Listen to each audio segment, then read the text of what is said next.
कालपासून पुन्हा एकदा डायमंड आणि ज्वेलरी पार्क या सगळ्यावर एक जे नाहक खोटं प्रश्नचिन्ह निर्माण केलं जातं आहे आणि संभ्रम निर्माण केला जातो आहे, त्याचं उत्तर डायमंड ज्वेलरी पार्कचे जे अध्यक्ष आहेत त्यांनी स्वतः दिलेलं आहे. वर्तमानपत्रातून ते छापून देखील आलेलं आहे. त्याच्यामध्ये त्यांनी स्पष्ट असं म्हटलेलं आहे की मुंबईमध्ये म्हणजे नवी मुंबईमध्ये डायमंड ज्वेलरीसाठी एक नवीन हब तयार होतो आहे. त्याच्यामध्ये आम्हाला इन्सेंटिव्ह सगळ्या फॅसिलिटी मिळत आहेत. केंद्र शासनाच्या अनुदानातनं 100 कोटी रुपये आम्हाला मिळालेले आहेत. त्याच्यामुळे डायमंड हिरे ज्वेलरीवर कशा पद्धतीनं रिसर्च करायचा, कशा पद्धतीनं मुलांना ट्रेनिंग द्यायचं हे देखील मुंबईमध्ये सुरू होतं आहे. आणि पुढच्या 2 वर्षामध्ये देशातला सगळ्यात चांगला आणि मोठा डायमंड ज्वेलरी हब हा नवी मुंबईमध्ये होईल. त्याच्यामुळे इथनं डायमंड ज्वेलरी हब जाण्याचा प्रश्नच येत नाही असं स्पष्ट पत्रकार परिषद घेऊन त्यांच्या अध्यक्षांनी सांगितलेलं आहे. परंतु अन्य लोक जे पत्रकार परिषद घेऊन कायम सरकारला टार्गेट करतात त्यांना मला या उद्योग जगताच्या बाबतीतला एक प्रश्न विचारायचा आहे की सन्माननीय त्यांच्या दृष्टीनं असलेले महापराक्रमी पोलीस अधिकारी सचिन वाझे यांना सरकारमध्ये पुन्हा पोलीस अधिकारी कोणी केलं? नुसतं पोलीस अधिकारी करून थांबले नाहीत, तर अंबानी जे जगातले देशातले आपल्या मुंबईतले सगळ्यात मोठे उद्योजक आहेत त्यांच्या घराखाली जिलेटिननं भरलेली जीप कोणी ठेवली, ते सचिन वाझे किती केपेबल आहेत याचा अग्रलेख हा सामनामधनं लिहून आलेला होता. त्याच्यामुळे इकडे उद्योजकांबद्दल बेरोजगारीबद्दल आपल्याला फार कळवळ आहे. अशा पद्धतीच्या पत्रकार परिषद घ्यायच्या, अशा पद्धतीची ट्विट करायची आणि मोठ्या उद्योजकाच्या घराखाली जिलेटिन ठेवणारा अधिकारी सरकारमध्ये आणायचा. माझी तर मागणी आहे की ज्यांनी याच्या शिफारसी केलेल्या आहेत त्यांची देखील चौकशी केली पाहिजे. हे मी नाईलाजानं एवढ्यासाठीच सांगतो आहे की वर्षभर ज्या उद्योजकांशी आम्ही चर्चा करतो ते उद्योजक आम्हाला हेच सांगत आले की ज्या महाराष्ट्रामध्ये जगातल्या मोठ्या उद्योजकाच्या घराच्या खाली जिलेटिनच्या कांड्या ठेवून ते घर उडवण्याचा प्रयत्न केला जातो, अशा महाराष्ट्रामध्ये उद्योग आणणं हे जिकरीचं होऊ शकतं, हे उद्योजकांचं पहिलं म्हणणं होतं. पण मला अभिमान वाटतो एकनाथजी शिंदे असतील, देवेंद्रजी असतील, अजितदादा असतील यांच्या नेतृत्वाखाली हा महाराष्ट्र 3 वर्ष जो फॉरेन इन्व्हेस्टमेंटमध्ये मागे गेलेला होता तो पुन्हा एकदा देशात 1 नंबरला आणण्यामध्ये आम्ही यशस्वी झालो.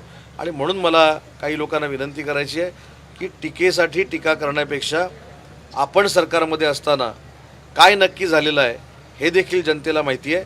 आणि म्हणून सचिन वाझेसारखा पोलीस अधिकारी आणून उद्योजकांच्या घराखाली जिलेटिन ठेवणं याचा अर्थ इंडस्ट्री वाढवणं नाही, हे देखील काही लोकांनी समजून घेतलं पाहिजे.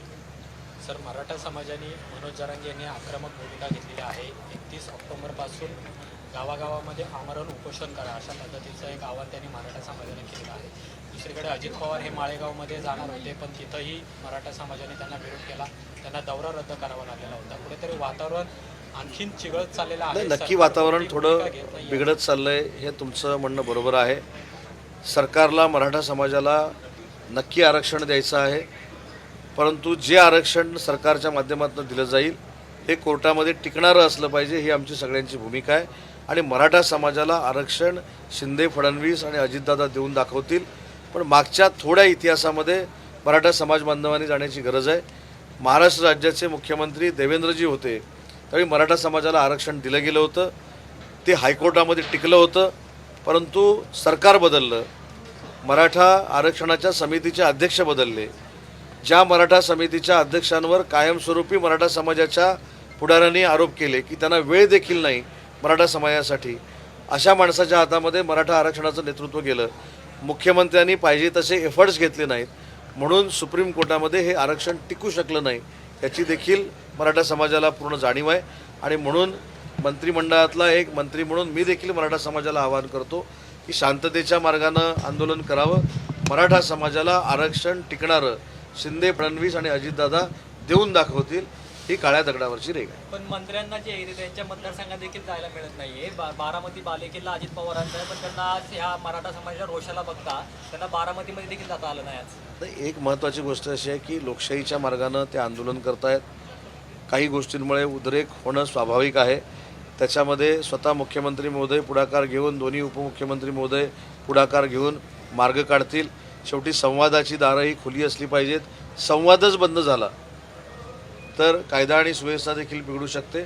आणि म्हणून मनोजजी असतील, त्यांचे सर्व सहकारी असतील, त्यांना देखील मला विनंती करायची आहे, आपण संवाद चांगल्या पद्धतीनं करू आणि तुमच्या पुढाकारानं, सरकारच्या पुढाकारानं या मराठा समाजाला आरक्षण देऊन दाखवू. पण मनोज जरांगे म्हणतात आता सरकारवर विश्वास राहिला नाही, आम्ही मागितलेली वेळ त्यापेक्षा 10 दिवस अधिक दिले, आता उद्यापासून आमची वेगळी भूमिका आहे. आणि अजितदादांनी सुद्धा आज संवाद साधू शकले असते ना माळेगावला. दादांना दौराच रद्द करावा लागला. राज्यातल्या एखाद्या एवढ्या मोठ्या नेत्याला जर त्याच्याच मतदारसंघात असं होत असेल तर इतर नेत्यांचं काय? मला असं वाटतं की याचं उत्तर मी ऑलरेडी दिलेलं आहे की लोकशाहीच्या मार्गानं आंदोलन करत असताना काही ठिकाणी आंदोलनांचा उद्रेक होऊ शकतो. ही शेवटी मराठा समाजाची भावना आहे आणि त्याच्यामध्ये त्यांना कोण क्रिटिसाइज करतं आहे किंवा त्यांना कोण दोष देतं आहे, सरकार याच्यातला अजिबात भाग नाही. आम्ही विनंती करतो आहे, शेवटी संवाद हा चालू असला पाहिजे. संवादामधनंच, डायलॉगमधनंच निर्णय होऊ शकतात.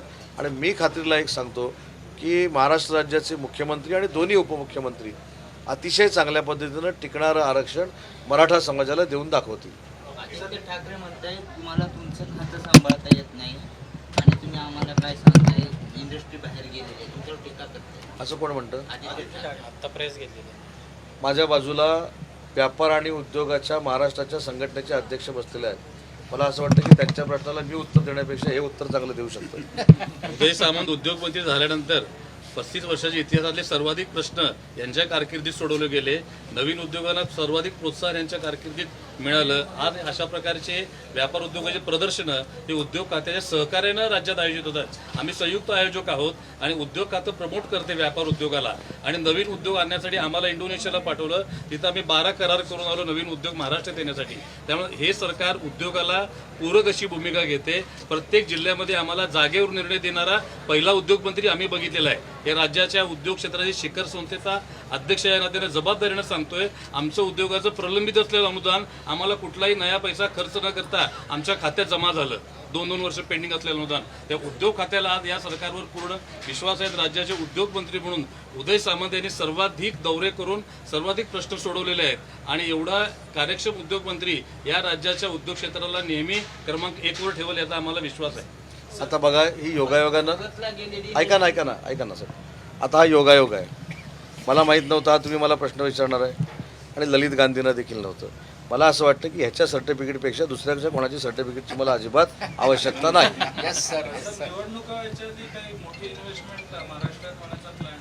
अजून एक तुम्हाला मी गंमत दाखवतो ना. आता साहेबांनी विषयच काढला म्हणून माझ्या हातात अजून एक कागद आहे. जे मला उद्योग खातं कळलं नाही असं सांगतात त्यांना हा कागद जरा बघणं गरजेचं आहे. हा कागद 2021 सालचा आहे. आम्ही फसवतो की कोण फसवतं याचं मूर्तिमंत हे जरा झूम करून घेतलं तर बरं होईल. याच्यामध्ये असं लिहिलेलं आहे, 8,500 कोटीचा विटारा नावाचा प्रकल्प हा यवतमाळमध्ये आला. बरोबर आहे. काल मी यवतमाळच्या दौऱ्यावर होतो. विटारा कंपनीचे सगळे अधिकारी मला भेटले. मी त्यांना म्हटलं विटारा कंपनीत जाऊन मला प्रोडक्शन बघायचं आहे. ते मला म्हणले साहेब प्रोडक्शन कुठं, जमीनच आम्हाला मिळाली नाही. पण जमीन का मिळाली नाही तर आमच्याबरोबर जो 2021ला MOU झाला 47 हेक्टरचा, जी शासनाची जमीन होती, ती जमीन मिळण्यासाठी आम्हाला बूट झिजवावे लागले. आम्हाला ज्यावेळी मंत्री महोदयांना आम्ही विचारलं की या जमिनीचं काय, त्यावेळी अनेक आम्हाला आडेवेडे घेण्यात आले, नेत्यांना भेटलं पाहिजे असं सांगण्यात आलं आणि म्हणून याच्याकडे आम्ही लक्ष दिलं नाही. शिंदे साहेबांच्या नेतृत्वाखाली सकारात्मक सरकार आल्यामुळं आम्हाला तुमच्याकडनं अपेक्षा आहेत.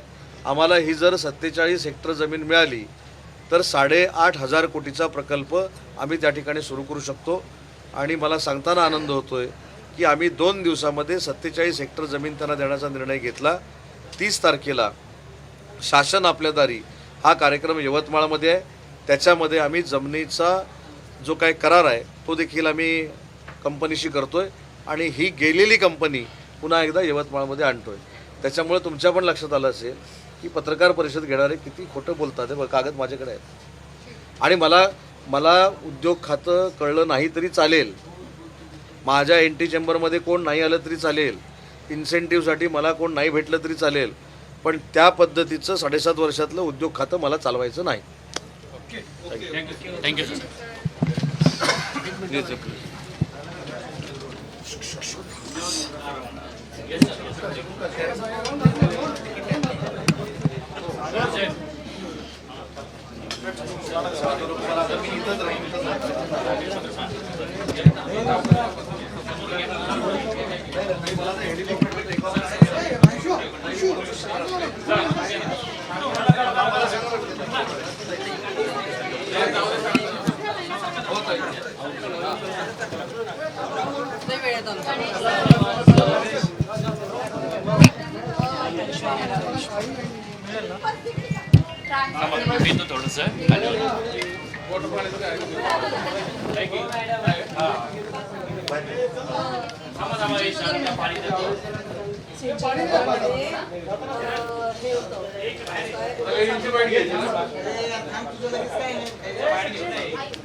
खोटेपणा आहे.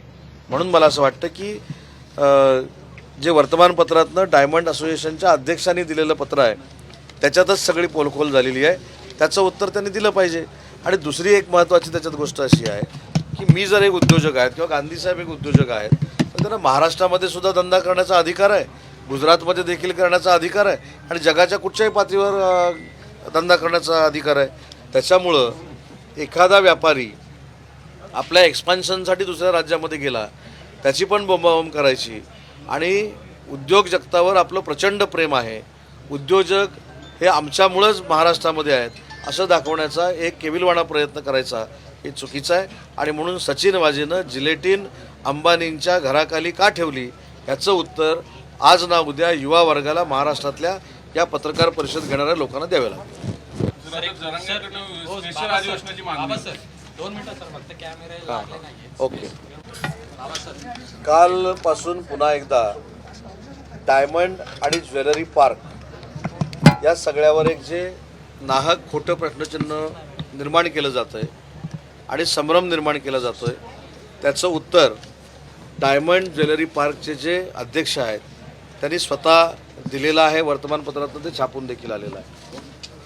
त्याच्यामध्ये त्यांनी स्पष्ट असं म्हटलेलं आहे की मुंबईमध्ये म्हणजे नवी मुंबईमध्ये डायमंड ज्वेलरीसाठी एक नवीन हब तयार होतो आहे. त्याच्यामध्ये आम्हाला इन्सेंटिव्ह सगळ्या फॅसिलिटी मिळत आहेत. केंद्र शासनाच्या अनुदानातनं 100 कोटी रुपये आम्हाला मिळालेले आहेत. त्याच्यामुळे डायमंड हिरे ज्वेलरीवर कशा पद्धतीनं रिसर्च करायचा, कशा पद्धतीनं मुलांना ट्रेनिंग द्यायचं हे देखील मुंबईमध्ये सुरू होतं आहे. आणि पुढच्या 2 वर्षामध्ये देशातला सगळ्यात चांगला आणि मोठा डायमंड ज्वेलरी हब हा नवी मुंबईमध्ये होईल. त्याच्यामुळे इथनं डायमंड ज्वेलरी हब जाण्याचा प्रश्नच येत नाही असं स्पष्ट पत्रकार परिषद घेऊन त्यांच्या अध्यक्षांनी सांगितलेलं आहे.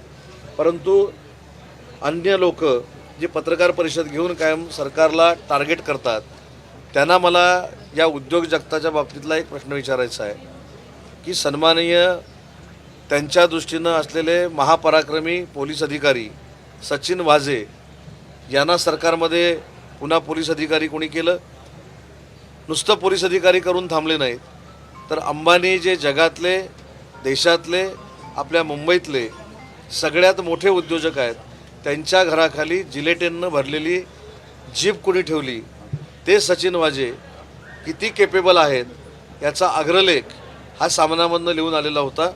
त्याच्यामुळे इकडे उद्योजकांबद्दल बेरोजगारीबद्दल आपल्याला फार कळवळ आहे. अशा पद्धतीच्या पत्रकार परिषद घ्यायच्या, अशा पद्धतीची ट्विट करायची आणि मोठ्या उद्योजकाच्या घराखाली जिलेटिन ठेवणारा अधिकारी सरकारमध्ये आणायचा. माझी तर मागणी आहे की ज्यांनी याच्या शिफारसी केलेल्या आहेत त्यांची देखील चौकशी केली पाहिजे. हे मी नाईलाजानं एवढ्यासाठीच सांगतो आहे की वर्षभर ज्या ज्या उद्योजकांशी आम्ही चर्चा करतो ते उद्योजक आम्हाला हेच सांगत आले की ज्या महाराष्ट्रामध्ये जगातल्या मोठ्या उद्योजकाच्या घराच्या खाली जिलेटिनच्या कांड्या ठेवून ते घर उडवण्याचा प्रयत्न केला जातो, अशा महाराष्ट्रामध्ये उद्योग आणणं हे जिकरीचं होऊ शकतं, हे उद्योजकांचं पहिलं म्हणणं होतं. पण मला अभिमान वाटतो, एकनाथजी शिंदे असतील, देवेंद्रजी असतील, अजितदादा असतील यांच्या नेतृत्वाखाली हा महाराष्ट्र 3 वर्ष जो फॉरेन इन्व्हेस्टमेंटमध्ये मागे गेलेला होता तो पुन्हा एकदा देशात 1 नंबरला आणण्यामध्ये आम्ही यशस्वी झालो. आणि म्हणून मला काही लोकांना विनंती करायची आहे की टीकेसाठी टीका करण्यापेक्षा आपण सरकारमध्ये असताना काय नक्की झालेलं आहे हे देखील जनतेला माहिती आहे. आणि म्हणून सचिन वाजेसारखा पोलीस अधिकारी आणून उद्योजकांच्या घराखाली जिलेटिन ठेवणं याचा अर्थ इंडस्ट्री वाढवणं नाही, हे देखील काही लोकांनी समजून घेतलं पाहिजे. सर, मराठा समाजाने मनोज करा अशा पद्धतीचं एक आवाहन त्यांनी मराठा समाजाने केलेलं आहे. दुसरीकडे अजित पवार हे माळेगावमध्ये जाणार होते, पण तिथंही मराठा समाजाने त्यांना विरोध केला, त्यांना दौरा रद्द करावा लागलेला होता. कुठेतरी वातावरण आणखीन चिघळत चाललेलं आहे. नक्की वातावरण थोडं बिघडत चाललंय, हे तुमचं म्हणणं बरोबर आहे. सरकारला मराठा समाजाला नक्की आरक्षण द्यायचं आहे, परंतु जे आरक्षण सरकारच्या माध्यमातून दिलं जाईल हे कोर्टामध्ये टिकणारं असलं पाहिजे, ही आमची सगळ्यांची भूमिका आहे. आणि मराठा समाजाला आरक्षण शिंदे, फडणवीस आणि अजितदादा देऊन दाखवतील. पण मागच्या थोड्या इतिहासामध्ये मराठा समाज बांधवांनी जाण्याची गरज आहे. महाराष्ट्र राज्याचे मुख्यमंत्री देवेंद्रजी होते त्यावेळी मराठा समाजाला आरक्षण दिलं गेलं होतं, ते हायकोर्टामध्ये टिकलं होतं. परंतु सरकार बदललं, मराठा आरक्षणाच्या समितीचे अध्यक्ष बदलले. ज्या मराठा समितीच्या अध्यक्षांवर कायमस्वरूपी मराठा समाजाच्या पुढाऱ्यांनी आरोप केले की त्यांना वेळ देखील नाही मराठा समाजासाठी, अशा माणसाच्या हातामध्ये मराठा आरक्षणाचं नेतृत्व गेलं. मुख्यमंत्र्यांनी पाहिजे तसे एफर्ट्स घेतले नाहीत, म्हणून सुप्रीम कोर्टामध्ये हे आरक्षण टिकू शकलं नाही, याची देखील मराठा समाजाला पूर्ण जाणीव आहे. आणि म्हणून मंत्रिमंडळातला एक मंत्री म्हणून मी देखील मराठा समाजाला आवाहन करतो की शांततेच्या मार्गानं आंदोलन करावं. मराठा समाजाला आरक्षण टिकणारं शिंदे, फडणवीस आणि अजितदादा देऊन दाखवतील, ही काळ्या दगडावरची रेघ आहे. पण मंत्र्यांना जे आहे त्यांच्या मतदारसंघात देखील जायला मिळत नाहीये. बारामती बालेकिल्ला ह्या मराठा समाजाच्या रोषाला बघता त्यांना बारामतीमध्ये देखील जाता आलं नाही आज. एक महत्त्वाची गोष्ट अशी आहे की लोकशाहीच्या मार्गानं ते आंदोलन करतायत. काही गोष्टींमुळे उद्रेक होणं स्वाभाविक आहे. त्याच्यामध्ये स्वतः मुख्यमंत्री महोदय पुढाकार घेऊन, दोन्ही उपमुख्यमंत्री महोदय पुढाकार घेऊन मार्ग काढतील. शेवटी संवादाची दारं ही खुली असली पाहिजेत. संवादच बंद झाला तर कायदा आणि सुव्यवस्था देखील बिघडू शकते. आणि म्हणून मनोजजी असतील, त्यांचे सर्व सहकारी असतील, त्यांना देखील मला विनंती करायची आहे, आपण संवाद चांगल्या पद्धतीनं करू आणि तुमच्या पुढाकारानं, सरकारच्या पुढाकारानं या मराठा समाजाला आरक्षण देऊन दाखवू. पण मनोज जरांगे म्हणतात आता सरकारवर विश्वास राहिला नाही, आम्ही मागितलेली वेळ त्यापेक्षा 10 दिवस अधिक दिले, आता उद्यापासून आमची वेगळी भूमिका आहे. आणि अजितदादांनी सुद्धा आज संवाद साधू शकले असते ना माळेगावला. दादांना दौराच रद्द करावा लागला. राज्यातल्या एखाद्या एवढ्या मोठ्या नेत्याला जर त्याच्याच मतदारसंघात असं होत असेल तर इतर नेत्यांचं काय?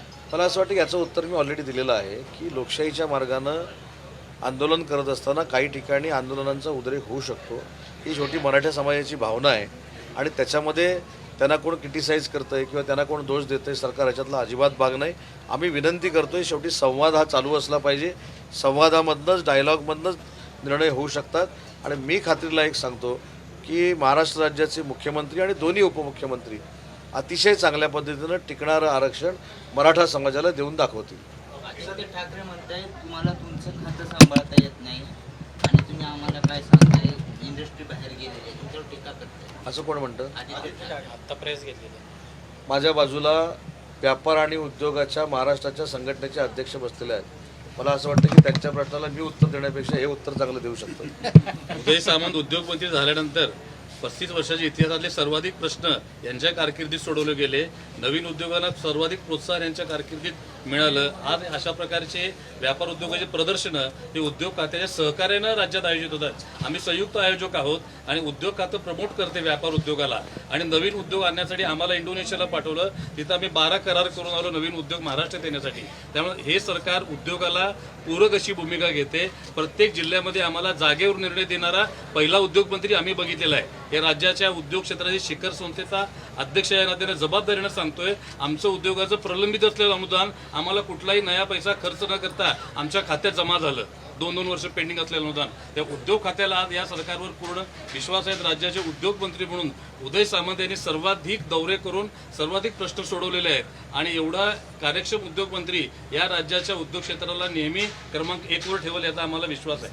आता बघा ही योगायोगानं जगातला गेलेली ऐका ना सर, आता हा योगायोग आहे. मला माहीत नव्हता तुम्ही मला प्रश्न विचारणार आहे आणि ललित गांधींना देखील नव्हतं. मला असं वाटतं की ह्याच्या सर्टिफिकेटपेक्षा दुसऱ्याच्या कोणाची सर्टिफिकेटची मला अजिबात आवश्यकता नाही. अजून एक तुम्हाला मी गंमत दाखवतो ना. आता साहेबांनी विषयच काढला म्हणून माझ्या हातात अजून एक कागद आहे. जे मला उद्योग खातं कळलं नाही असं सांगतात त्यांना हा कागद जरा बघणं गरजेचं आहे. हा कागद 2021 सालचा आहे. आम्ही फसवतो की कोण फसवतं याचं मूर्तिमंत हे जरा झूम करून घेतलं तर बरं होईल. याच्यामध्ये असं लिहिलेलं आहे 8,500 कोटीचा विटारा नावाचा प्रकल्प हा यवतमाळमध्ये आला. बरोबर आहे. काल मी यवतमाळच्या दौऱ्यावर होतो. विटारा कंपनीचे सगळे अधिकारी मला भेटले. मी त्यांना म्हटलं विटारा कंपनीत जाऊन मला प्रोडक्शन बघायचं आहे. ते मला म्हणले से प्रोडक्शन कुठं, जमीनच आम्हाला मिळाली नाही. म्हटलं जमीन का मिळाली नाही, तर आमच्याबरोबर जो 2021ला MOU झाला 47 हेक्टरचा, जी शासनाची जमीन होती ती जमीन मिळण्यासाठी आम्हाला बूट झिजवावे लागले. आम्हाला ज्यावेळी मंत्री महोदयांना आम्ही विचारलं की या जमिनीचं काय, त्यावेळी अनेक आम्हाला आडेवेडे घेण्यात आले, नेत्यांना भेटलं पाहिजे असं सांगण्यात आलं आणि म्हणून याच्याकडे आम्ही लक्ष दिलं नाही. शिंदे साहेबांच्या नेतृत्वाखाली सकारात्मक सरकार आल्यामुळं आम्हाला तुमच्याकडनं अपेक्षा आहेत. आम्हाला ही जर 47 हेक्टर जमीन मिळाली तर 8,500 कोटीचा प्रकल्प आम्ही त्या ठिकाणी सुरू करू शकतो. आणि मला सांगताना आनंद होतो आहे की आम्ही 2 दिवसामध्ये 47 हेक्टर जमीन त्यांना देण्याचा निर्णय घेतला. 30 तारखेला शासन आपल्या दारी हा कार्यक्रम यवतमाळमध्ये आहे. त्याच्यामध्ये आम्ही जमिनीचा जो काही करार आहे तो देखील आम्ही कंपनीशी करतो आहे आणि ही गेलेली कंपनी पुन्हा एकदा यवतमाळमध्ये आणतो आहे. त्याच्यामुळे तुमच्या पण लक्षात आलं असेल की पत्रकार परिषद घेणारे किती खोटं बोलतात. हे कागद माझ्याकडे आहे. आणि मला उद्योग खातं कळलं नाही तरी चालेल, माझ्या NT चेंबरमध्ये कोण नाही आलं तरी चालेल, इन्सेंटिव्हसाठी मला कोण नाही भेटलं तरी चालेल, पण त्या पद्धतीचं 7.5 वर्षातलं उद्योग खातं मला चालवायचं नाही.